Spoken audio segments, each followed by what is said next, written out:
I trust you're having a splendid afternoon this Sunday. Welcome to KBC's Lunchtime News, where we do have a lot in store for you at this hour in the world of current affairs, business as well as sports. My name is Abdi Aziz Ashim. My co-anchor this afternoon is Byron Abuli. Stick around for the next 25 to 30 minutes or so to get informed. You can also talk to us through our social media handles at KBC Channel 1 and at Abdi Aziz Hashim 1. Let's get to inform you now. We start with a story where the Senate Health Committee has summoned Nakuru Governor, that is Susan Kihika, over the ongoing saga around the War Memorial Hospital in Nakuru, with services in the hospital paralyzed for the second month running. The Senate has called on all parties involved to furnish them with the ownership documents. The move comes as the wrangles between the county government and the hospital management continued, with the latter accused of ignoring 6 court orders. Last week, Chief Justice Martha Koome hit out at Nakuru County top officers for continued disobedience of court orders, as it emerged that judges had made the case of Nakuru War Memorial Hospital had been threatened. According to Nakuru Senator Tabitha Karanja-Keroche, the Senate Health Committee is keen to get information from all parties over the hospital. I was shocked to see Madam Governor giving misleading information and lying to the holy men of God on the status of Nakuru War Memorial Hospital.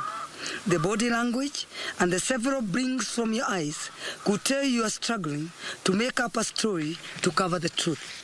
Obviously, the courts are not convinced by your story, hence the 6 court orders. The Nakuru senator filed a petition in the Senate after the county government attempted to take over the facility.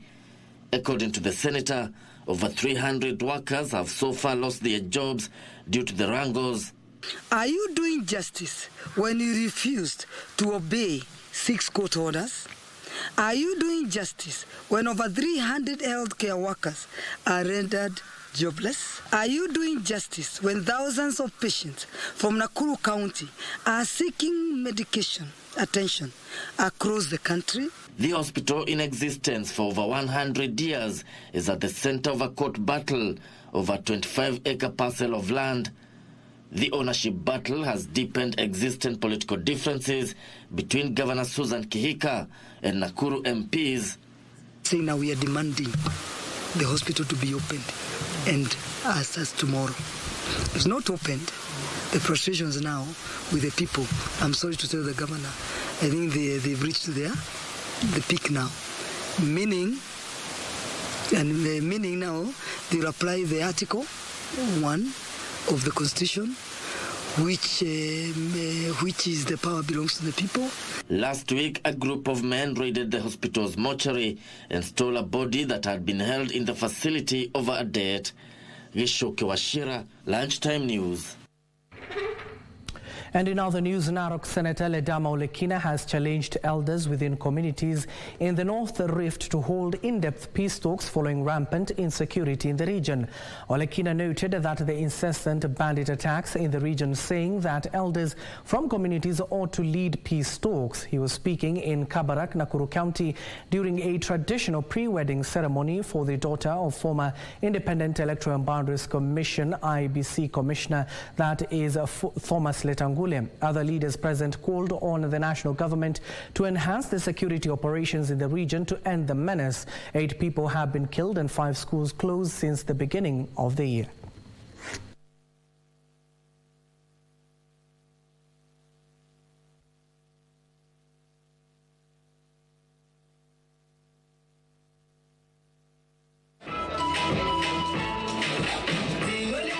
Na nawahakikishia kwamba tutaendelea kupiga kelele mpaka watu wa Baringo wapate amani.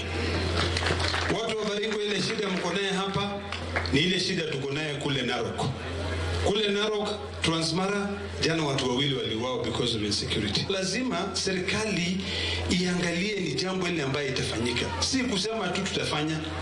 Wazee wa hivi vijiji zote, wa West Pokot, wa Pokot, wa Turkana, Watugen, Wanjems ama Masai, lazima tuketi pamoja wote tutatue hii mashida. Na naomba serikali yetu ya Dr. Samoei Arap Ruto afanye full disarmament. all legal harms itolewe kwa mkono ya raia ili tupate amani. Sisi tunasafiri Uganda, kuna mtu anaua sisi. Tunaenda Ethiopia, kuna mtu. Ukikuja sasa leo unatoka Uganda kuja Kenya, unawawa njiani. Mambo ya security katika Baringo, hasa sehemu yetu ya jamii ya James, kwa siku moja mbili sasa tumepoteza mtu. Sasa ile njia ya kuibana ng'ombe imechange. Hiyo banditry imechange. Sasa ni njia ya kutafuta watu kwa barabara. Kwa hivyo tuna hiyo uchungu. The Migori County government has initiated the third phase of farmers registration, aiming to register over 20,000 new farmers. Now, according to the county chief executive committee member of Agriculture, Livestock and Fisheries Management, Lucas Musenda, obtaining farmers' data is crucial for effective resource allocation, and understanding the crops each farmer cultivates enables the county to tailor assistance with the appropriate farm inputs.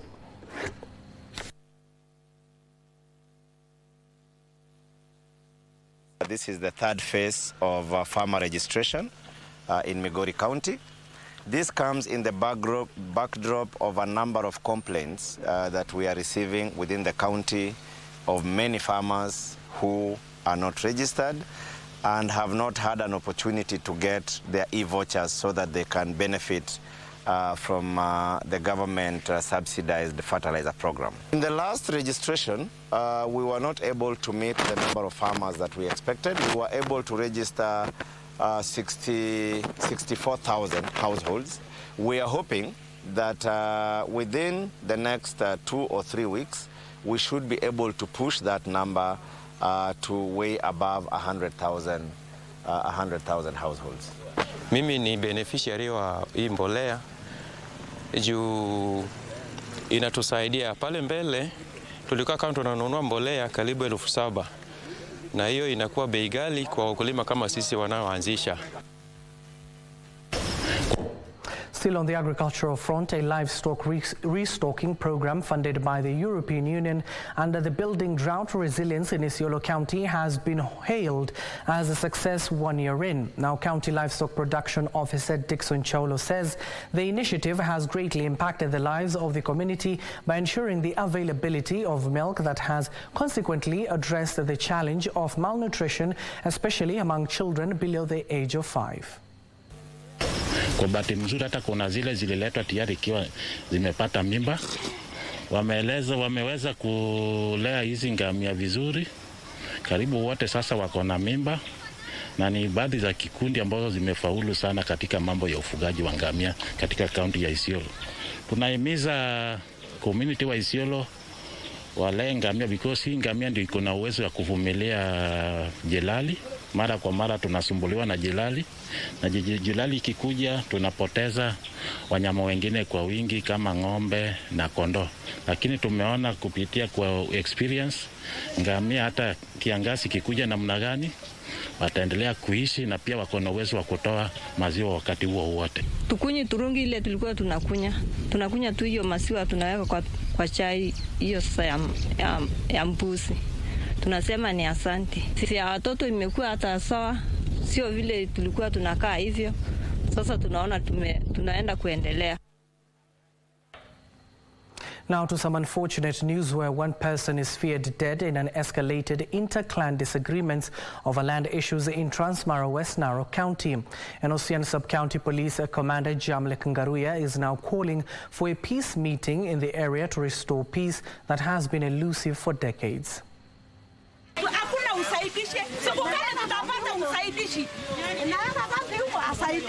Tension is still high in Transmara West in Narrow County in the wake of a resurgence in clan rivalry in the area of a land.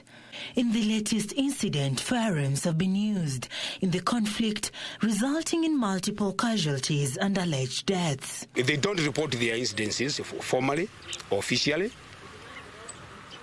we got information he was hurriedly buried before 11:00 hours within a Noretet village. We also got information there were 2 fatalities.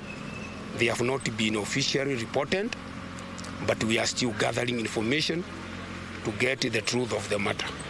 An assigned sub-county police commander, Jamlek Ngaruya, is now calling for calm among the rival communities and a lasting solution to the conflict that dates back to the 1960s. We are planning to hold meetings, peace meetings, to discuss so that the two clans can raise their issues to the administration. The clashes keep erupting despite a cutline put in place to address the boundary dispute. Sarafina Nairobi for Lunchtime News. A section of leaders from Northeastern region have faulted the Teachers Service Commission TAC, terming it as being the weakest link in improving the education standards in the region.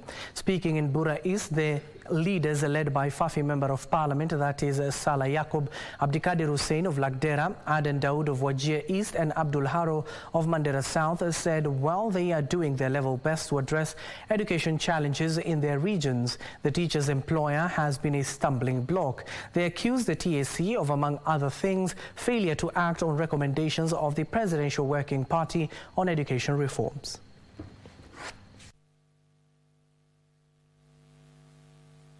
Tuko na students wengi katika teaching colleges, lakini we have one problem inaitwa TSC. Hiyo Presidential Working Party on Education wamereduce grade ya kuingia teaching colleges na tumeweka watoto wengi sana kwa college. Lakini nasikia ya kwamba TSC wanataka kukataa kupatia hao students certification. Sasa tunaomba, nataka wabunge wenzangu naye, as we discuss the National Dialogue Report, lazima tuangalie hiyo uwezo wa TSC na tupunguze uwezo yao ya kucheza na watoto yetu. 11 minutes past the hour. Don't go too far. We are taking a short commercial break. On the other side of the break, I will tell you why tension is still high on areas bordering Meru County.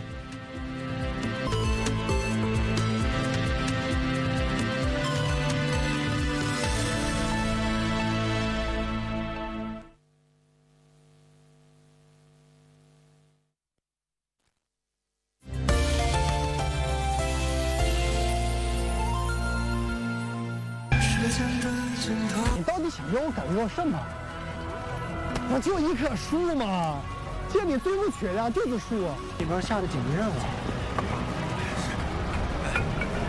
先生，那个说防护一台纸袋，写字的沙沙声，能闻到松木锯末的味道。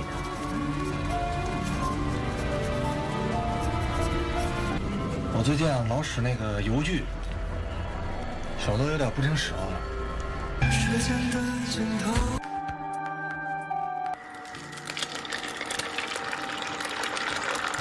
The only time you cook for me is when you're on the wrong. So what have you done today?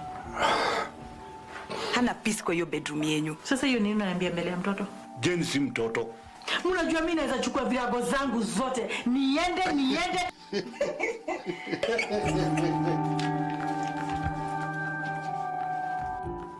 Yani uganga inafanya kazi kabisa. Mpaka inaniharibia boma uganga. Why do you have to make everything about you? She's probably the only friend I have left. I'm not your friend. Jenny is actually on her way here. What? Leave her alone. Jen, come on, please keep your voice down. Please. Jen. Tell Tina the truth. Let her move on.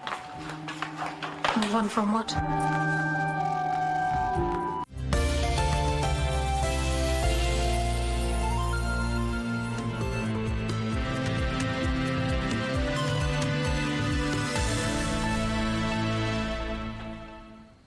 Welcome back and thank you for staying with us. We start again here in the capital where the county government of Nairobi, in collaboration with the Matatu Owners Association, has vowed to work together to ease congestion in the capital city. The two parties deliberated on how to make the flow of matatus in the central business district effortless. During a stakeholders meeting held in Nairobi, Governor Sakaja warned against on-street parking, saying that there will be no compromise to those found on the wrong side of the law. Kuna ile ilikuwa described katikati ya barabara. Please find a way out of there, wherever it is. You cannot turn this place. Let's see, tukoe hapo ofisi za katikati. Tumetumia, tumenua kablo, tumepanda maua, tumeweka bullets, nipate gari yako hapo. Please forgive me. Matatu Owners Association Chairman Albert Karakacha urged the county government of Nairobi to work hand in hand with the Matatu SACCOs to create a harmonious working environment. He also asked that NTSA not license any new SACCO, but instead help enforce good working conditions for existing Matatu SACCOs. But we are urging him, if possible going forward, he needs to push all SACCOs and the companies together and to see how we can iron out the problems which are the SACCOs are facing. And we are going to support him fully because Nairobi is a capital city of this country. We need to make sure that Nairobi is clean. Sheila Joy Konge for Lunchtime News. A family in Rongai, Kajiado County is appealing to well-wishers to help them raise 10 million shillings to cater for a bone marrow transplant for their 10-year-old daughter who is set to undergo the procedure in India. In 2022, Priya Flora was diagnosed with Fanconi anemia, a rare condition in which the body stops producing enough new blood cells. 10-year-old Priya Flora was in good health until 2022. She was in school in September 2022, and she started bleeding, nose bleeding, and it wasn't stopping. So the class teacher called me to tell me that they've tried all the first aid and the bleeding is not stopping. We went to Kenyatta, they did the test, and they said that she has aplastic anemia. But that before the test was just like her blood was showing that there was abnormality, like her platelets were low, blood was low, her blood was at 5, a normal blood should be between 10 to 15, hers was at 5, and the platelets were very low. I think by that time it was at 27, and a normal one should be 150 to 400. Her mother, Noreen of Yambo, says despite her condition, her will to keep going is still strong. She's jovial, but she's trying because you remember her blood is low, so she can't be overactive. She gets exhausted faster. Even when she plays a bit, you just hear her saying, "I'm tired." She needs to rest. Financial constraints, however, have caused Priya to stay at home and only rely on frequent blood transfusions, platelet transfusions, and antibiotics. Now what they normally do at Kenyatta is just the normal transfusions, because there's really nothing they can do at Kenyatta. They can't do the transplant. Currently, she can't go to school because we are trying to avoid interaction with other kids. Even people, like, she's always just in the house. She used to go to school, and then we realized she will get infections a lot, will be in the hospital all the time. So the doctors just recommended that we just keep her at home until she gets the transplant, just to avoid any infections, because the infections are what they fear more. Her family is seeking to raise 10 million shillings to cover the costs of a bone marrow transplant in India. We got a quotation from Manipal. It's a hospital in Delhi in India, and they said it's $65,000, which is 10 million Kenya shillings, approximately 10 million Kenya shillings. And we request people to assist us so that she can be able to get the transplant as soon as possible, because as per the doctors, when you stay longer without the transplants, the chances of it being successful reduces also. Help us and support us with money so I can feel better like the other kids and go to school. Contributions can be sent via M-Pesa paybill number 247247 and account number 0111803033. Jacqueline Masharia for Lunchtime News. And we hope and pray that little girl gets the help she requires. Now, Kenyans have been advised to exercise, watch their diet and get regular medical checkups to avoid lifestyle diseases. Renowned cardiologist Dr. Dan Gikonyo made the call during the launch of the book titled Why Not Me by Reverend John Gishinga of Nairobi Baptist Church. The book details challenges facing the family as they support their ailing son, Mwema Gishinga.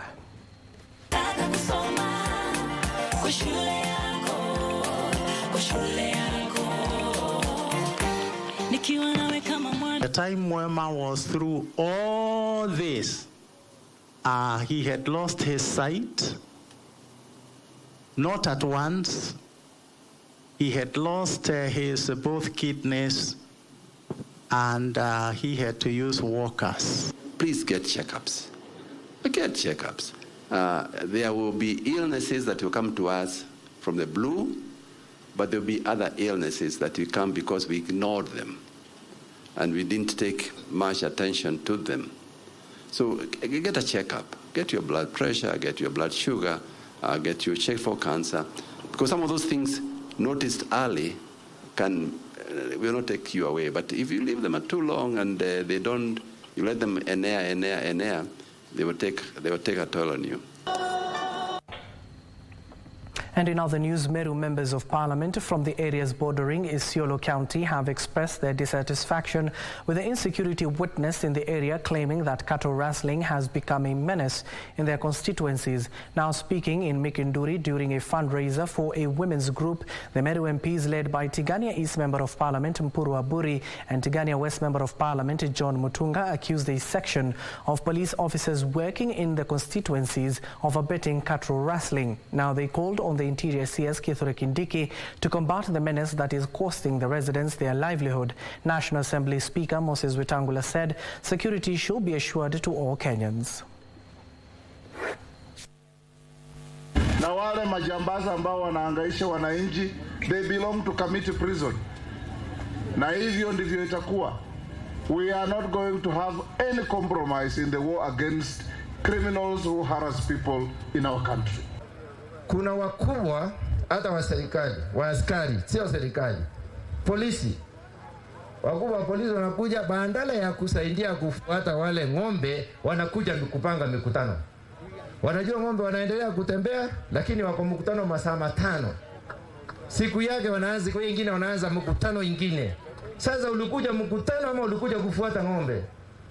Wakati umefika rais, mheshimiwa mpendwa, usiketi ya kwamba sisi Watigania tunalia ya kwamba wale polisi mlituma Meru, wale PPO mlituma Eastern, hawa hawafanyi kazi yoyote. Hawa kazi yao ni kunyakua ng'ombe zetu za watu wa Tigania.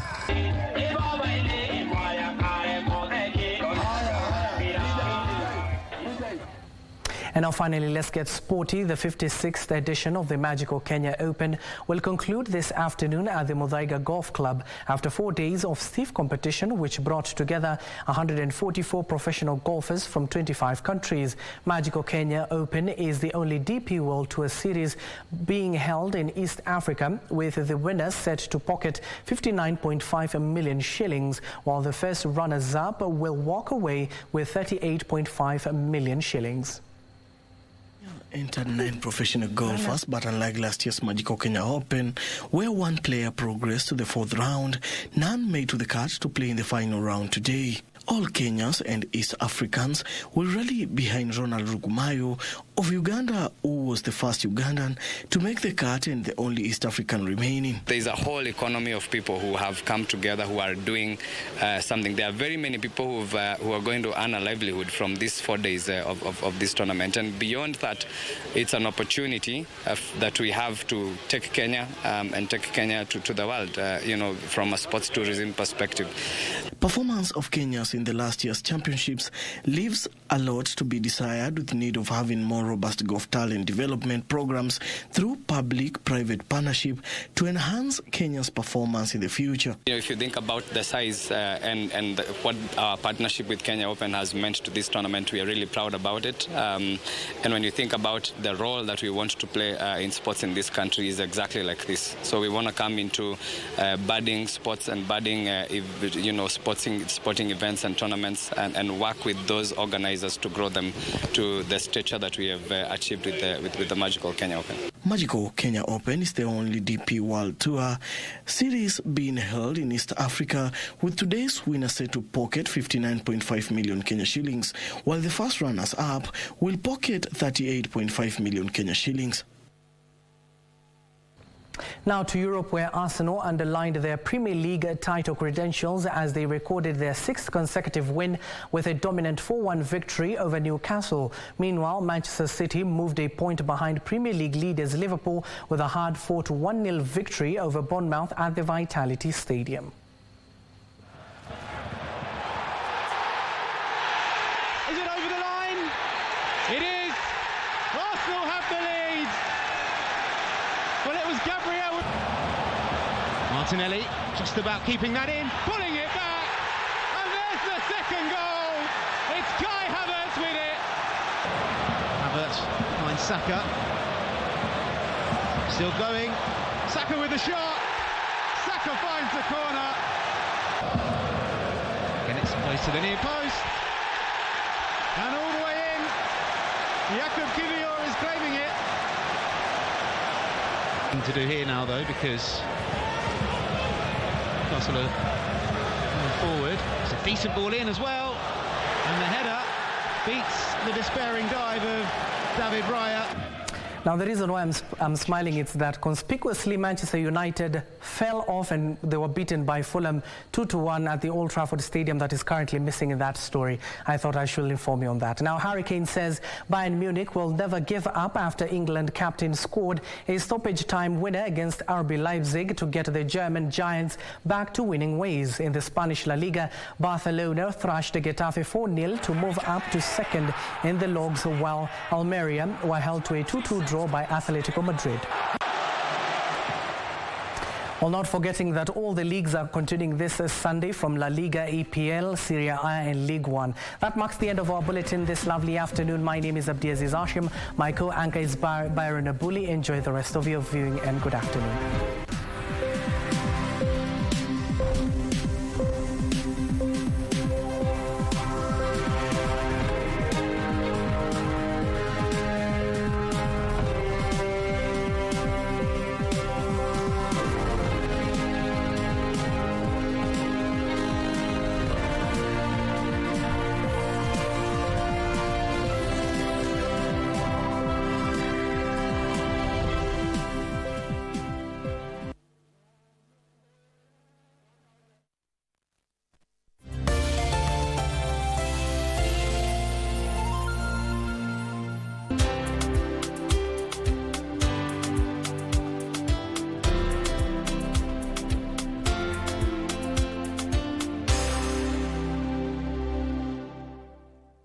Ili kupata mtoa baraka kama sikiza tune yako, bonyeza *812 503 hash.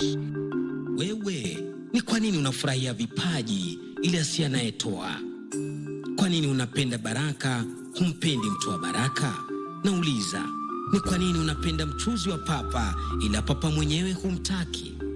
Ni busara kutambua kuwa ukimpata mtoa baraka. Kupata mtoa baraka kama sikiza tune, bonyeza *812 503 hash. *812 503 hash. Join Save a Life Community, a non-profit organization committed to creating positive change for underprivileged and vulnerable members of our society through community empowerment. Our vision is to lead the way in driving transformational initiatives that uplift those in need. We have provided nourishment to more than 60,000 families, empowered over 4,000 young people through skill building programs, transformed over 1,000 street children into responsible citizens, facilitated complex surgeries for over 1,500 individuals, and provided minor surgeries for over 1,000 others who lacked the means to cover their medical expenses. Our folktales were also made in such a way that a step parent is wicked and a step parent is evil. So it came from socialization. If you ask me, the word step is neither good nor bad. It is the meaning that we have given it. These families or members of these families are the ones that put attitudes in our minds. Because we already start with step. Tena challenge inakuwa kubwa sana kama spouse si supportive. Na ndio spouse akuwe supportive, spouse anakuwa katikati. Alali huku sana na pande hii sana. That already is a diverse way of doing things. There is beauty in diversity.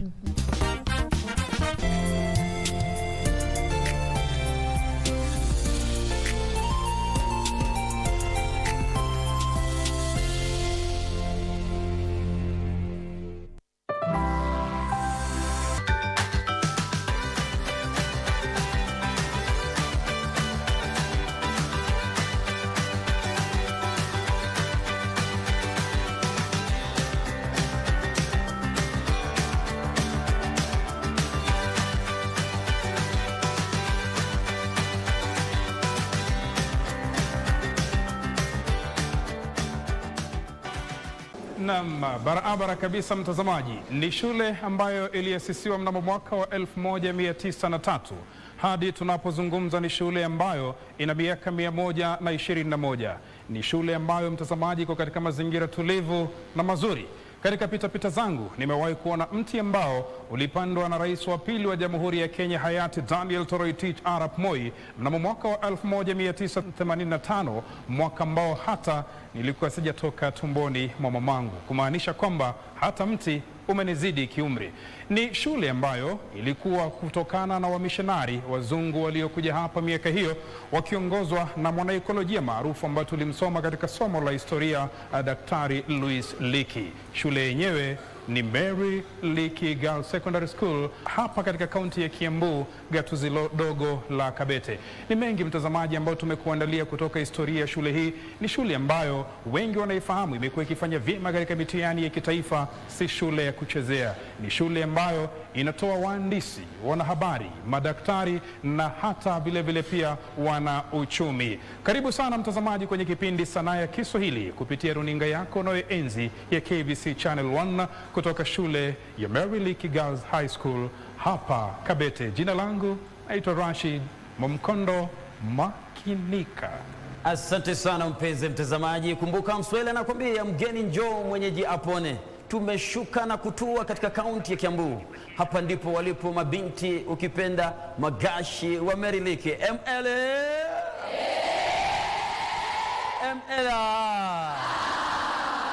Lakabu yao hiyo, wanakuambia siku zote sauti zao safi kama za ninga, sauti za kumtoa nyoka pangoni. Tutapiga mbizi na makafi angalau kukuburudisha. Hapa ndipo sanaa ya Kiswahili inajenga kambi na kukita kwa njia ya kipekee zaidi. Hapa ndipo tumefika. Hapa ndipo tunakukumbusha. Hapa ndipo tunakupasha. Hapa ndipo tunakuelimisha. Si mwingine, nitakuwa na Kalia Kigoda na mwenzangu. Jina langu ni mtu kwao, Double Mathias Momanyi. Nitakwambia jamaa, kaa utulie, manake hapa kazi tu, usiondoke.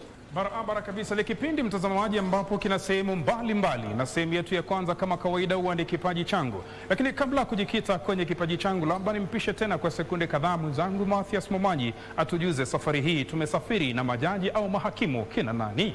Kutu zaidi mwenzangu Rashid Mkondo, upande wangu wa kushoto ninao walimu watakuwa na tathmini kwa kina zaidi. Tukianza naye Bartolomeo Kikechi, mlezi wa raga, mkurugenzi pia anapiga mbizi katika shughuli hii. Mwalimu, karibu sana. Na nafurahi sana kwa katika shule hii ya wasichana ya Meru Leakey ambayo mbunge wa eneo hili la Kabete Mheshimiwa Kidua wapata kwamba anajivunia sana, na wengi wa matumaini kwamba wanafunzi watashiriki vizuri ili kufikia mwisho wa kipindi hiki sote tuwe tumeelimika na kutopea katika tasnia katika kipindi hiki cha sanaa ya Kiswahili. Jina langu ni Kechi Kombo mwandishi wa vitabu vya shule ya msingi, sekondari msingi na shule ya upili. Upande ule wake karibu tena sako kwa bako ameketi mlezi wa Kiswahili mwite Ustadhi Wanyonyi toka shule ya Meru. Mwalimu, karibu sana. Shukran sana ndugu Double M pamoja na ndugu yangu Rashidi. Tuko hapa mbashara katika shule ya upili ya wasichana ya Meru, na furahia sana kuwa hapa, na tuko hapa kukilea Kiswahili, na bila shaka baada ya kipindi hiki mtakuwa mmeweza kubobea katika somo la Kiswahili. Pia tutaweza kukikuza Kiswahili kiweze kutononoka na kuselelea katika nchi tukufu yetu ya Kenya. Asante sana Double M na ndugu yangu Rashidi. Barabara kabisa, asante sana mwalimu Wanyonyi, huyo jaji atakayewa anashirikiana na mwenzangu. Lakini kumbuka, mfumo wa umilisi ukipenda CBC unangojewa. Unapobisha hodi katika Meru, tutakuwa tunatazama vipaji. Tutaona je, talanta inalipa vipi? Watakuwa wabunge na mijadala wanaweza kujadili katika bunge miaka ijayo. Nitakuwa na kuacha mikono salama yake mwenzangu Rashid Mohamed wa Mkondo. Tuanze na shughuli pevu. Atakupasha ni gani? Usiandikie mate, wido upo. Sadakta kabisa mtazamaji, kumbuka Kiswahili lazima tukuweze kukikuza, kwani ndiyo lugha ya taifa. Na kama tulivyokuambia, bila kupoteza nukta, sekunde wala dakika, kamkao taihiyatu mithili ya nyani aliyevamia shamba la mahindi na kuweza kula mahindi ya watu bila ihsani wala ruhusa. Lakini kwa sasa ni fursa ya wanafunzi hao warembo, wazuri, waliomakinika na wenye nidhamu ya hali ya juu kutupambia ukumbi kwa wimbo wa taifa letu tukufu la Kenya. Wanafunzi wa Meru, ukumbi ni wenu.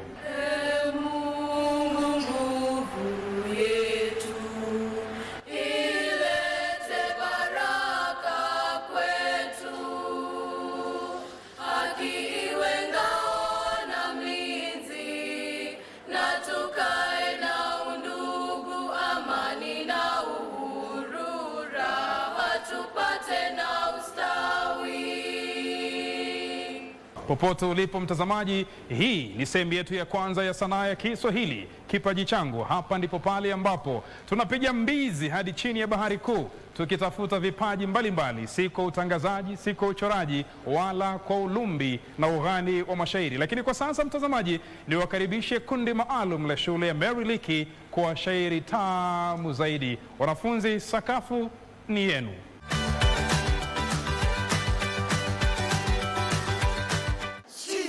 Daraja moja moja moja tisa ja, shule ya upili ya Meru, towaletile wasafiri twamkeni na Abdi Abdalla, karibuni.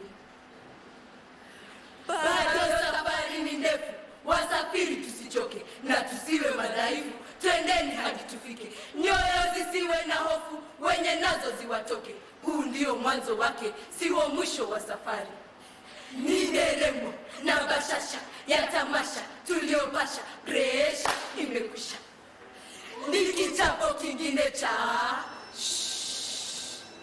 tumemaliza.